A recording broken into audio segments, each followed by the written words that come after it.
ایک تو سمیع ابراہیم صاحب کی طرف سے کہا گیا کہ ترجمان قرۃ العین انہوں نے ہی شاید عمران خان کو اطلاع دی ہو، کیونکہ ان کو اسی روز ان کے عہدے سے ہٹا دیا گیا۔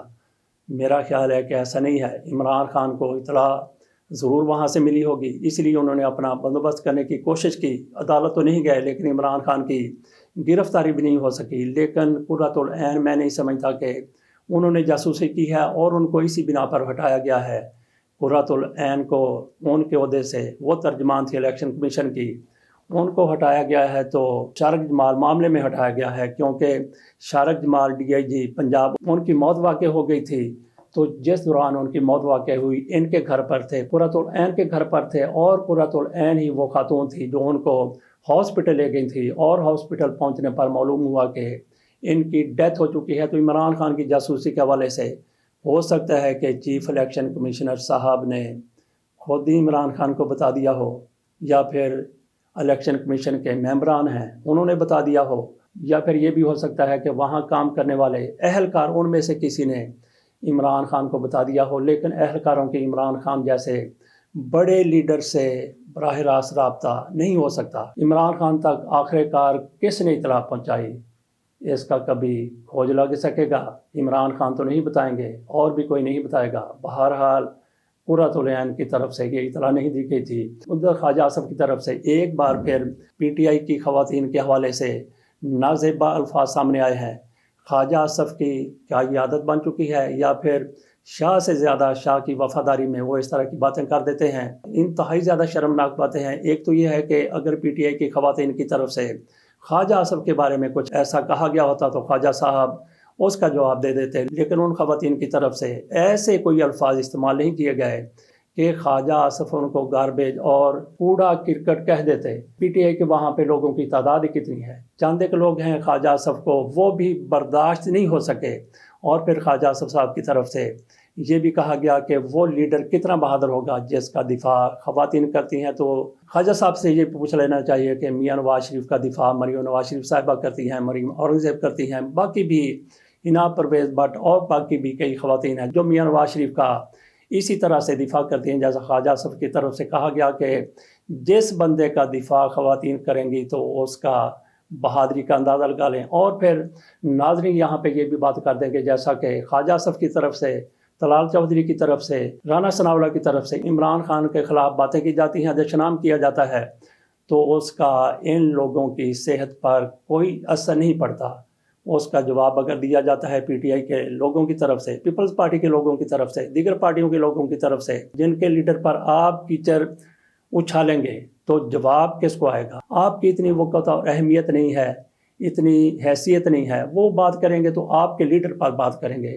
تو اس سے احتیاط کی ضرورت اس لیے ہے کہ اگر آپ کسی دوسرے لیڈر پر گندگی اچھالتے ہیں تو آپ کو کچھ نہیں کہا جائے گا۔ دوسرے لفظوں میں آپ یہ چاہتے ہیں کہ آپ کے لیڈر پر بھی کوئی گندگی اچھالے، تو یہ آپ اسی طریقے سے کر رہے ہیں جیسے خواجہ آصف کی طرف سے کیا گیا۔ تو پی ٹی آئی والے آپ کس کو بات کریں گے؟ خواجہ آصف پر کم تبرہ کریں گے، زیادہ وہ شہباز شریف کا نام لیں گے، نواز شریف کا نام لیں گے۔ تو اپنے لیڈر کی عزت کے لیے دوسرے لیڈر کی عزت کریں تو میرا خیال ہے کہ بہت بہتر ہے۔ باقی سیاست میں اندر کی خبروں کی بڑی بات ہوتی رہتی ہے کہ اندر کی خبر یہ ہے، اجلاس ہوا، اندر کی خبر دے دی، کوئی انکوائری کے لیے نیب میں گیا، ایف آئی اے میں گیا، اندر کی خبر دے دی۔ تو عمران خان کی طرف سے ایسے اندر کی خبریں دینے والوں کا کاروبار ٹھپ کر دیا گیا ہے۔ تو اندر کی خبر دینے والے پتہ نہیں کیا کیا اپنی طرف سے بنا لیتے ہیں، جیسے میاں نواز شریف اور آصف علی زرداری کے بارے میں کہا جا رہا ہے کہ وہ دبئی میں اکٹھے ہوئے ہیں، ان کا اتفاق ہو گیا اسحاق ڈار کے نام پر۔ ایسا کچھ نہیں ہوا، یہ اندر کی خبر دینے والوں کی ذہنی اختراع تھی جس کو انہوں نے اپنی خواہش بنا کر، اپنی خبر بنا کر یا کسی کے کہنے پر پیش کر دیا۔ تو جب بھی کوئی لیڈر نیب میں جاتا ہے، ایف آئی اے میں جاتا ہے، تب بھی اندر کی خبریں سامنے آ جاتی ہیں۔ عمران خان نے کیسے ان لوگوں کا کاروبار، بزنس ٹھپ کر دیا، اس طریقے سے ٹھپ کر دیا کہ وہ نیب کے پاس جاتے ہیں، وہ جے آئی ٹی کے سامنے پیش ہوتے ہیں، وہ ایف آئی اے کے دفتر جاتے ہیں، انکوائری کے لیے جاتے ہیں، تو آتے ہی رات ہونے سے پہلے وہ قوم سے خطاب کرتے ہیں یا سوشل میڈیا پر وہ تقریر کرتے ہیں، ساری کی ساری رودات بتا دیتے ہیں۔ تو اس سے اندر کی خبر لانے والوں کا عمران خان کی طرف سے ایک طرح سے کاروبار ٹھپ کر دیا گیا ہے۔ اسی طریقے سے اگر باقی پارٹیاں بھی، باقی لیڈر بھی یہی لائحہ عمل اختیار کریں کہ جس وہ میٹنگ میں جائیں، جو اجلاس کریں، اندر کی خبر دینے والوں کا کاروبار ٹھپ کرنے کے لیے، ان کا تو چلو رہنے دے، کاروبار ٹھپ ہوتا ہے یا نہیں ہوتا، لیکن آپ کے بارے میں میں گوئیاں ہوتی ہیں، افواہیں پھیلائی جاتی ہیں، فیک نیوز بنائی جاتی ہیں، ان سے تو کم از کم چھٹکارا اور نجات مل جائے گی۔ قانون بھی ایک حکومت کی طرف سے ایسا ہی بنا دیا گیا ہے، وہ دیکھتے ہیں کہ کس کے خلاف استعمال ہوتا ہے۔ اجازت دیجیے، اللہ حافظ۔